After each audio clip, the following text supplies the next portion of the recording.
Let's start here. So U.S. Central Command says that U.S. forces are maintaining their naval superiority in the Middle East. Commander Admiral Brad Cooper posting in part.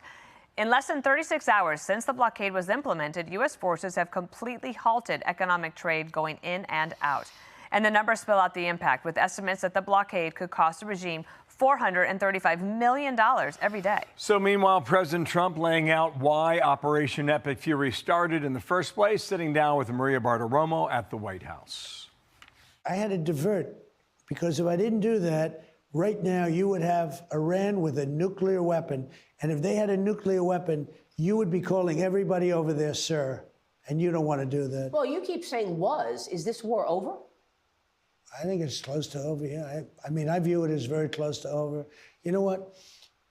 If I pulled up stakes right now, it would take them 20 years to rebuild that country. And we're not finished. We'll see what happens. I think they want to make a deal very badly. And Matt Finn is live in Dubai. And of course, the Gulf region has some thoughts as well, Matt.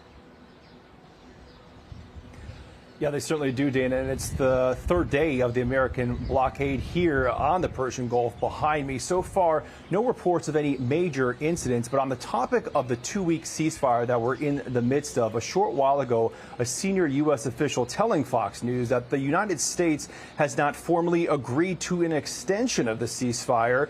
There is continued engagement between the U.S. and Iran to reach a deal.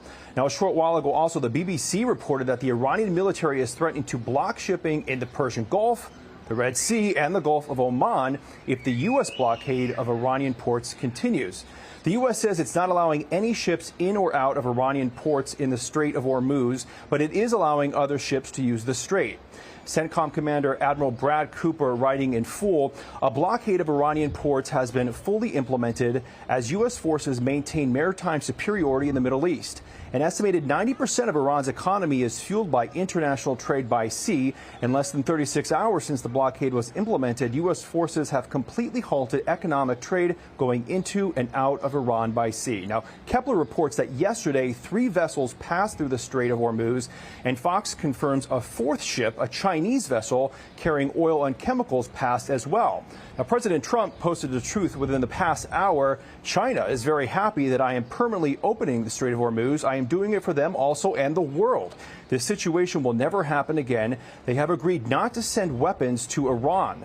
President Xi will give me a big fat hug when I get there in a few weeks. We are working together smartly and very well. Doesn't that beat fighting? Now, here in the Persian Gulf, Saudi Arabia is pressuring the United States to drop the naval blockade, fearing it could cause the situation with Iran to escalate or further disrupt shipping routes. That's according to a Wall Street Journal report. Now, the UAE, the country that we're in, they have been very vocal about doubling down with their relationship with the United States, and said they would even stand by the United States if force is used out on the Persian Gulf. Dana, Bill. Matt Finn, thank you so much. Be sure to like and subscribe for all the Fox News latest on YouTube, and catch full shows streaming now on Fox One.